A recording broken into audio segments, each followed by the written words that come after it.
Celui qui critique Raj Bilet est un agent du Mersen. Comme ce projet, c'est Abdelmajid Tebboune qui le veut, comme c'est le roi Soleil, c'est le président Soleil, comme Abdelmajid Tebboune veut réaliser ce projet pour faire un pied de nez au Maroc, pour provoquer le Maroc et pour faire un doigt d'honneur au Maroc, qu'il leur a imposé un bras de fer, que lui il a gagné ce bras de fer et qu'il a vraiment, qu'il est supérieur au Maroc. Donc c'est une affaire personnelle entre Tebboune et le Maroc qui est son égo. Raj Bilet, c'est un projet, je vais vous l'expliquer maintenant, de façon claire, nette et précise, n'a rien d'économique. C'est un projet d'égo entre Abdelmajid Tebboune, le Maroc et son égo. Les partisans du projet, du méga projet de Raj Bilet nous disent « Ah mais c'est un projet important, pourquoi ? Parce qu'il permettra à l'Algérie de ne plus importer et on économisera des milliards de dollars et on nous utilisera le minerai de fer de Raj Bilet pour produire localement et pour répondre aux besoins locaux avant même d'aller importer. » Quel est le montant des importations du minerai de fer ou là des produits sidérurgiques en Algérie? L'équivalent de même pas 1,2, 1,13 milliards de dollars. L'Algérie exporte pour pratiquement 2 milliards de dollars. C'est-à-dire la facture de nos importations 1,13, la facture de nos exportations 1,12. Principalement avec les complexes de Toché et l'État Oran. Il y a d'autres domaines beaucoup plus stratégiques dans lesquels on aurait pu investir ces 30 milliards de dollars. Des grands TGV entre Alger, Annaba, Alger, Oran, etc. Des TGV à plus de 200 km/h, par exemple. Celui qui critique Raj Bilet est un agent du Mersen. Celui qui critique la fiabilité et le manque de rentabilité et la quasi-absence de rentabilité et le gâchis financier du projet, méga projet qui est très cher à Abdelmajid Tebboune, Raj Bilet, est un traître à la nation. Voilà ce qu'on est en train de nous dire pour justifier l'arrestation de l'expert économiste Djellal Slama qui est toujours en garde à vue au niveau de la brigade de recherche de Bab Jadid. Et voilà ce qu'on est en train de dire sur nous qui sommes les détracteurs de ce méga projet de Raj Bilet et qui alertant et qui tirent en national d'alarme, qui mettent en garde contre les dangers et les conséquences désastreuses de futur de ce méga projet dont le retour sur investissement il est quasi nul. L'Algérie, on va vous le prouver dans cette émission, peut même s'en passer de Raj Bilet. Et les milliards, les dizaines de milliards que nous allons consacrer à ce méga projet, ça peut atteindre même la trentaine de milliards de dollars, et nous allons l'expliquer dans cette émission, pourrait largement suffire pour financer une dizaine de grands projets industriels et énergétiques qui pourraient insuffler une dynamique économique importante. Comme ce projet, c'est Abdelmajid Tebboune qui le veut, comme c'est le roi Soleil, c'est le président Soleil, comme Abdelmajid Tebboune veut réaliser ce projet pour faire un pied de nez au Maroc, pour provoquer le Maroc et pour faire un doigt d'honneur au Maroc et pour prouver au Maroc qu'il les a bien roulés, qu'il les a bien dominés, qu'il leur a imposé un bras de fer, que lui il a gagné ce bras de fer et qu'il a vraiment, qu'il est supérieur au Maroc. Donc c'est une affaire personnelle entre Tebboune et le Maroc qui est son égo. Raj Bilet, c'est un projet, je vais vous l'expliquer maintenant, de façon claire, nette et précise, n'a rien d'économique. C'est un projet d'égo entre Abdelmajid Tebboune, le Maroc et son égo. Pourquoi je dis cela? Alors, on va répondre un par un. Argument par argument. Les partisans du projet, du méga projet de Raj Bilet nous disent « Ah, mais c'est un projet important. Pourquoi? Parce qu'il permettra à l'Algérie de ne plus importer du minerai de fer et on économisera des milliards de dollars et on nous utilisera le minerai de fer de Raj Bilet pour produire localement et pour répondre aux besoins locaux avant même d'aller importer. Et donc, c'est pas grave si nous allons dépenser une dizaine de milliards de dollars sur Raj Bilet, nous allons les économiser, nous allons les rattraper au niveau de nos importations. Argument totalement faux, qui est un mensonge. Je m'explique. Quel est le montant des importations du minerai de fer ou là, des produits sidérurgiques en Algérie? L'Algérie, elle a importé, entre 2023 et 2024, c'est les derniers chiffres récents et actualisés, l'équivalent de même pas 1,2, 1,13 milliards de dollars. Même pas 1,2, 1 milliard et quelques de dollars. C'est beaucoup moins que ce que l'Algérie a importé par rapport aux années 2010. L'Algérie en 2010, la facture d'importation de ce qui est produit sidérurgique ou du minerai de fer, ça a dépassé les 5 milliards de dollars. Donc on importe 1,1 milliard de dollars. Ce qu'on importe encore, il faut savoir qu'on n'importe plus du rond à béton. Le rond à béton qui est le principal produit sidérurgique, le plus utilisé, pratiquement le plus consommé dans le monde, notamment pour le bâtiment, pour les travaux publics, etc. On est autosuffisant. On n'importe plus. Mais qu'est-ce qu'on importe? On importe des aciers plats pour les automobiles, pour les électroménagers, des tubes sans soudure, pour le secteur des hydrocarbures, par exemple. Donc, on importe des fers, des produits en acier, divers, mais dont la valeur ne dépasse pas les 1,2 milliard de dollars. Maintenant, est-ce que l'Algérie exporte? L'Algérie exporte. Elle exporte notamment du roi en béton.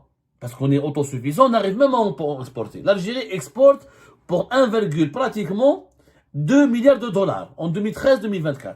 C'est-à-dire la facture de nos importations 1,13, la facture de nos exportations 1,12. Principalement avec les complexes de Toshielit à Oran et de Al-Qiest à Bellara, c'est-à-dire Algéro-Qatari de Bellara. Donc, nous sommes complètement à l'équilibre. Ça avant Rajbilet, hein. Entre 2023 et 2024. Rajbilet, pour le moment, il ne fournit rien comme matière première à l'économie. On produit quelques 2-3 millions de tonnes. Pour le moment, c'est très peu.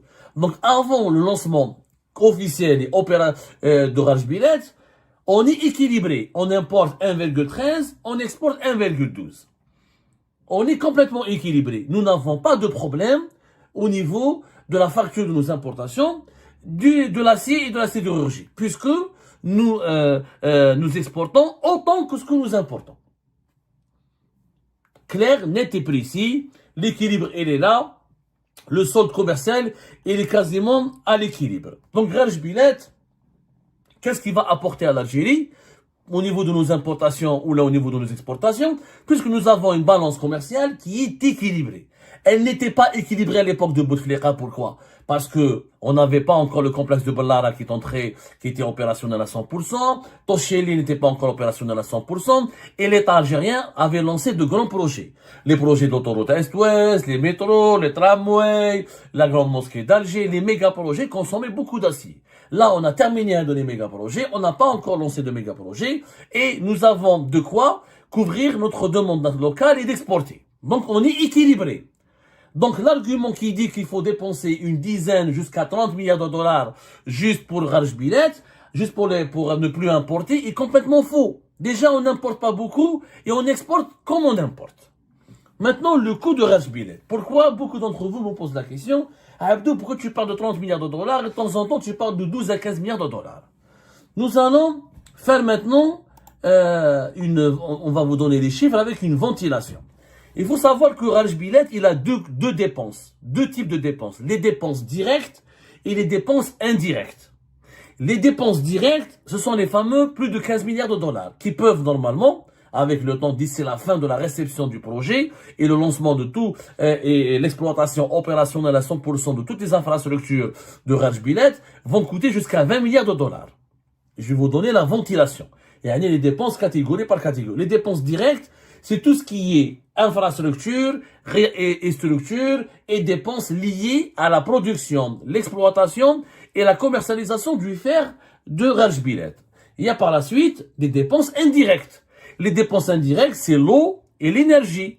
L'eau, le gaz, l'électricité que doit consommer Rajbilet. Parce que Rajbilet nécessite de l'eau, on en a parlé, 3 millions de mètres cubes.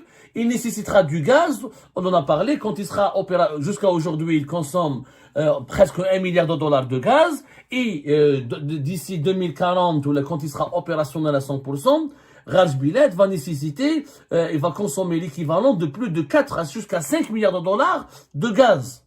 Hadou, c'est une dépense indirecte. Ça, c'est le coût de Rajbilet, on fait la facture.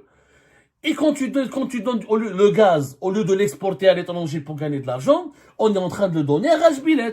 Ça rentre dans la facture. L'eau, ça rentre dans la facture. L'électricité, ça va nécessiter 150 millions de dollars par an, etc. Ça rentre dans la facture. Donc ça, c'est des coûts indirects. Maintenant, on va parler du coût direct. Qu'est-ce qu'il y a comme coût? Rajbilet nécessite un complexe mini-industriel. Il y a l'extraction à ciel ouvert à Tindouf Rajbilet et des unités de déphosphoration pour purifier le fer. On appelle ça les unités de déphosphoration. Vous avez les complexes sidérurgiques de transformation et vous avez les chemins de fer. Et par la suite, vous avez les infrastructures de soutien. Et c'est quoi? Le transfert d'eau, l'énergie, créer des stations de pompage d'eau, etc., des centrales solaires, etc., pour alimenter en électricité Raj Bilet. Et vous avez par exemple la base de vie. Il y a des travailleurs qu'il faut payer, qu'il faut nourrir, créer une petite ville à côté de Raj Bilet. Ça c'est les dépenses directes. Après, il faut additionner les dépenses indirectes. C'est quoi les dépenses indirectes? C'est que la production de Raj Bilet, elle est aujourd'hui faible. Il faut attendre 2040 pour atteindre 50 millions de tonnes. Mais quand tu produis 2-3 millions de tonnes, tu consommes pas la même électricité, ni le même gaz, ni la même quantité d'eau que lorsque tu vas produire 50 millions de tonnes. Après 2030, quand on va atteindre l'objectif de plus de 30 jusqu'à 40 millions de tonnes, ce jour-là, on va consommer du gaz et de l'électricité de façon complètement différente et on aura besoin de consommer de l'eau de façon complètement différente et avec des volumes beaucoup plus importants. Donc, les coûts indirects, le coût du gaz, de l'électricité et de l'eau que Raj Bilet va nécessiter, Raj Bilet, quand il sera opérationnel à 100%, il va consommer entre 15 à 20% de la consommation nationale de notre gaz naturel. Ce qui est quand même énorme. Donc, quand Raj Bilet produit 2-3 millions de tonnes, ce n'est pas le même coût indirect, ce n'est pas les mêmes dépenses, ce n'est pas les mêmes frais que lorsqu'il va produire 40 ou 45 ou 50 millions de tonnes de fer. Nous allons rester dans ce que nous avons aujourd'hui comme chiffre et comme évaluation de ce que nécessite Raj Bilet pour être lancé. Vous avez les infrastructures ferroviaires, le fameux train de 950 km Béchar Tindouf Raj Bilet, qui va coûter officiellement 5 milliards de dollars, mais avec les frais connexes, avec les infrastructures, les ouvrages d'art, etc., le hack jusqu'à 7 milliards de dollars. Vous avez comme dépenses terrassement en zone désertique, la pose des rails, les ouvrages d'art, les gardes de fret et équipements miniers, la signalisation sur les rails, les équipements de télécommunication, les bases de vie, la logistique et la sécurité qu'il faut assurer pour ce projet, pour ce train. Premièrement. Donc, déjà ça, c'est la première dépense. Deuxième dépense, le développement et l'exploitation minière. Vous avez un décapage et une préparation du site de la mine de Raj Bilet à Raj Bilet, des engins miniers lourds qu'il faut acquérir, qu'il faut acheter. Vous avez les puits, les carrières à ciel ouvert. Vous avez les convoyeurs. Vous avez les infrastructures internes. Vous avez des équipements de sécurité industrielle. Et vous avez des campements et des bases techniques. Ça peut coûter 2 milliards de dollars dans la meilleure estimation, dans la plus basse estimation, comme ça peut dépasser les 4 milliards de dollars dans les estimations les plus élevées. Ça dépend quel engin, quel équipement, quelle norme industrielle on va appliquer. Vous avez par la suite l'unité de traitement de pour enlever le phosphore. On appelle ça déphosphoration, du minerai de fer. Ça peut aller de 3 milliards de dollars en estimation basse. Si on utilise des technologies novatrices et efficaces, etc., notamment avec des partenariats avec les meilleures technologies chinoises, comme le veut le régime Tebboune, ça va nous coûter dans les 5 milliards de dollars. Pourquoi? Parce qu'il faut des usines de traitement, il faut une déphosphoration chimique, il faut une séparation et l'enrichissement du minerai de fer, il faut le traitement des rejets d'Raj Bilet, il faut un laboratoire de contrôle de qualité. Donc, ça peut être entre 3 et 5 milliards de dollars. Ensuite, vous avez le complexe. Les complexes sidérurgiques et industriels. On va créer un complexe industriel important à Toumiet, à Béchar, qui peut coûter de 1,5 milliard de dollars, qui peut même atteindre, dans les plus élevées estimations, 3 milliards de dollars. Pourquoi? Il faut des hauts fourneaux, des usines de pelés, des laminoirs, de la scierie, la logistique industrielle. Donc, ça va coûter minimum entre 1,5 milliard et 3 milliards de dollars. Et vous avez les infrastructures énergétiques. Il faut des centrales électriques, des lignes de haute tension, des usines des forages et des adductions d'eau, des routes minières, des adaptations des ports, etc. Il faut adapter les ports, des sites de stockage, et ça peut coûter jusqu'à 3 milliards de dollars. Maintenant, on va faire le tableau général. Au niveau du rail, ça va coûter plus de 4 milliards de dollars. Ça nous a coûté en réalité plus que 5 milliards de dollars, mais on va rester sur les estimations bases. Au niveau de l'exploitation de la mine, ça va nous coûter minimum 4 milliards de dollars. Au niveau du traitement du fer, et pour le purifier, ça va nous coûter dans les 5 milliards de dollars. Au niveau de sa transformation en produits sidérurgiques, ça va nous coûter un investissement de 3 milliards de dollars. Au niveau de la consommation de l'eau, de l'énergie et de la logistique qui est nécessaire, c'est une moyenne minimale de 3 milliards de dollars et elle peut dépasser les 4-5 milliards de dollars. Donc, au bas mot, Le Raj Bilet, pour qu'il soit opérationnel, va nécessiter une dépense directe. Les dépenses directes, une facture de 19 milliards de dollars. Ça, c'est les dépenses directes. Je parle de dépenses directes. 19 milliards de dollars. Par contre, par la suite, il y a des dépenses indirectes. Puisque plus tu produis du fer, plus tu dois le purifier, plus tu as besoin de consommer plus de gaz. Si le gaz sur le marché mondial va monter, ses prix vont monter, les factures, les dépenses indirectes vont augmenter. Le coût de l'eau. L'eau, chaque année, prend 3 millions de mètres cubes, avec les effets du réchauffement climatique, etc. Ça a des conséquences. Et des conséquences importantes. Il faut construire le projet. Tu as le transfert d'eau, de Adrar à Tindouf. Ça, c'est un problème. Après, il faut entretenir les infrastructures. Ça, c'est les coûts indirects, plus la production d'électricité, dont les coûts vont varier d'une année à une autre, puisque plus Raj Bilet va produire et améliorer sa production, plus la consommation de l'eau, du gaz et de l'électricité va augmenter. Donc, quand on calcule avec les frais indirects, plus que les charges sociales, plus les charges de transport, plus le recrutement, etc., plus le coût des bases de vie, etc., on peut arriver, malheureusement, à 30 milliards de dollars de dépenses. Entre les coûts directs et les coûts indirects, 30 milliards de dollars. Maintenant, qu'est-ce qu'on va gagner? Ok, vous allez me dire, Abdomir, grâce à Raj Bilet, on va gagner. Je vous ai démontré au premier lieu, c'est qu'on n'a pas besoin de Raj Bilet pour le moment. On a une balance équilibrée entre importation et exportation du fer et de l'acier et des produits de l'acier. Au rythme de la production actuelle, en 2026, Raj Bilet ne va pas dépasser 3 millions de tonnes. Et depuis 2025, on en avait 2 millions de tonnes. Et encore, 2 millions de tonnes, on quand on dit que Raj Bilet produit 2 millions de tonnes, c'est des chiffres politiques.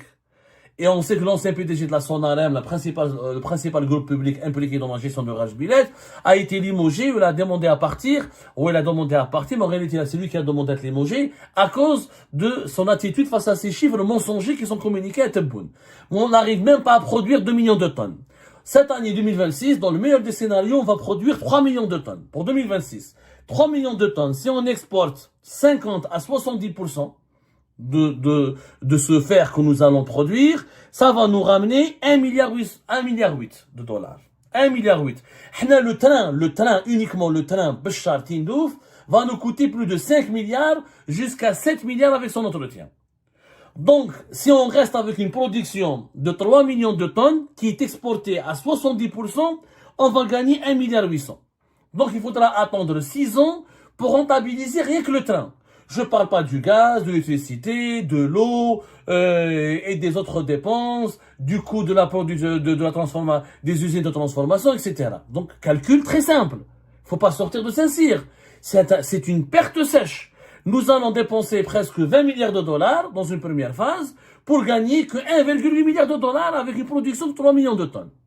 Pour que l'Algérie puisse gagner beaucoup d'argent, il faudrait donc qu'elle qu'elle produise 45 millions de tonnes.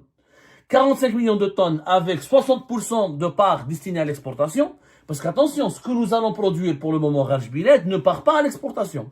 C'est pour la production locale, c'est pour Tochiali ou Bellala, surtout pour Tochiali. On en parlera du rôle de Tochiali, qui sera le principal bénéficiaire du projet de Raj Bilet. Il faudra exporter 60% de la production quand on va arriver à 45 millions de tonnes pour gagner 2,7 milliards de dollars par an. Pour arriver à 45 millions de tonnes par an, déjà, il faut attendre 2040 pour produire 50 millions de tonnes. C'est-à-dire, il faut attendre 2035 pour produire 45 millions de tonnes au rythme de l'évolution du projet. Donc, il faut attendre jusqu'à 2035 pour pouvoir exporter 2,7 milliards de dollars. Et on ne sait pas. D'ici là, 2035, les prix de l'acier vont s'effondrer. Peut-être que les prix de l'acier vont s'effondrer. Peut-être que les prix de l'acier seront beaucoup plus bas qu'aujourd'hui. Donc, on n'est même pas sûr de gagner 2,7 milliards de dollars. Après avoir investi d'ici 2035, presque 30 milliards de dollars. Donc, les a 10 ans encore pour pouvoir récupérer ce que nous avons déjà dépensé. Donc, de l'argent perdu pour rien. Je continue le meilleur scénario. Le meilleur scénario, c'est quoi? C'est que nous allons produire 50 millions de tonnes. Ça sera en 2040. Et nous allons destiner 70% de ce que nous allons produire à l'exportation. Notamment en exportant pas uniquement du minerai de fer, mais en exportant des produits dérivés de l'acier, en faisant vraiment de la transformation à valeur ajoutée. Et là, on pourra gagner 4,2 milliards de dollars par an au niveau de nos exportations. 4 milliards. هذه حتى 2040. Donc ça n'a pas de sens. Ça n'a aucun sens. Les scénarios les plus optimistes, ils disent 2045, 8 milliards de dollars. Mais d'ici 2045, Belek l'acier va disparaître. Il y aura une nouvelle révolution technologique. Je rigole. Disons que l'acier ne va pas disparaître. Le monde de 2045 sera totalement différent. Avec les mutations technologiques et les mutations climatiques, c'est pas l'acier qui est l'avenir du monde. Il y aura de nouveaux matériaux de construction et rien ne garantira que d'ici là, l'acier va coûter encore cher. Donc, dans le meilleur scénario, on en a 4 milliards de dollars. Il faudra avoir une industrie locale très prospère et très puissante avec un taux d'intégration élevé pour pouvoir transformer et gagner dans les 8 milliards de dollars grâce au fer de Rajbilet. Dans 2040, qui n'a 40-50 millions de tonnes. Et d'ici là, nous aurions dépensé plus de 30 milliards de dollars. C'est énorme. C'est énorme. On va jamais récupérer notre argent. Donc, on n'est pas là pour faire plaisir au Makhzen. On n'est pas là pour faire plaisir au Maroc. On n'est pas là pour trahir notre pays quand on dit que ce projet est un gouffre financier. Tebboune doit absolument comprendre la vérité. Les experts, les journalistes qui le disent, comme moi je le fais, preuve à l'appui avec des chiffres à l'appui, tout ce que j'avance comme chiffres là peuvent être vérifiés, peuvent être vérifiables. Ça démontre que ce projet n'est pas rentable. Il ne sera pas rentable. Sauf si, donc d'ici 2040 ou 2050, on aura une industrie locale très connectée, c'est pas le cas. Et c'est pas le cas. On a d'autres possibilités d'utiliser du fer. On a d'autres projets en matière de sidérurgie qui sont beaucoup moins chers, qui nous rapportent autant. Et comme je l'ai dit au début de l'émission, mais on a un problème en ce moment au niveau de nos importations. On est équilibré avec nos exportations. Il y a d'autres domaines beaucoup plus stratégiques dans lesquels on aurait pu investir ces 30 milliards de dollars. Au lieu de mettre 7 milliards de dollars pour un train ou la 5 milliards de dollars, en réalité c'est 7 milliards de dollars pour un train entre Béchar et Tindouf, je vais les investir au nord. Des grands TGV entre Alger, Annaba, Alger, Oran, etc. Des TGV à plus de 200 km/h, par exemple. Où j'investis dans d'autres domaines. Les énergies renouvelables, le gaz de schiste, le gaz sera toujours, d'ici 2050, le gaz sera l'une des matières stratégiques dans le monde. On le sait. Je fais des énergies renouvelables pour diminuer ma consommation du gaz et pour diversifier mon mix énergétique. J'investis dans l'industrie mécanique, j'investis dans l'industrie électronique, j'investis dans les nouvelles technologies d'information et de communication, j'investis dans le tourisme, là où je pourrais gagner beaucoup plus d'argent, alors que Rajbilet ne va pas me ramener, ne va même pas me garantir un retour sur investissement. Il ne va même pas me permettre de récupérer tout l'argent que je vais placer dans ce projet-là. Et ben voilà, c'est la fin de cette vidéo. Je vous remercie toutes et tous, comme d'habitude, pour avoir suivi la vidéo jusqu'à la fin. N'oubliez pas de nous laisser vos commentaires et vos réactions sur le sujet de cette vidéo et de partager le contenu si ça vous intéresse. Et je tiens toujours à remercier nos abonnés et les personnes qui réagissent de façon régulière sur nos vidéos et qui nous suivent et qui nous laissent des commentaires. Donc merci beaucoup pour votre dynamisme et pour votre sens de partage et de discussion. Donc voilà, sans vous, ce contenu n'a pas vraiment de valeur sans cette communauté qui ne cesse de s'accroître. Donc merci beaucoup et à la prochaine dans une nouvelle vidéo. Au revoir.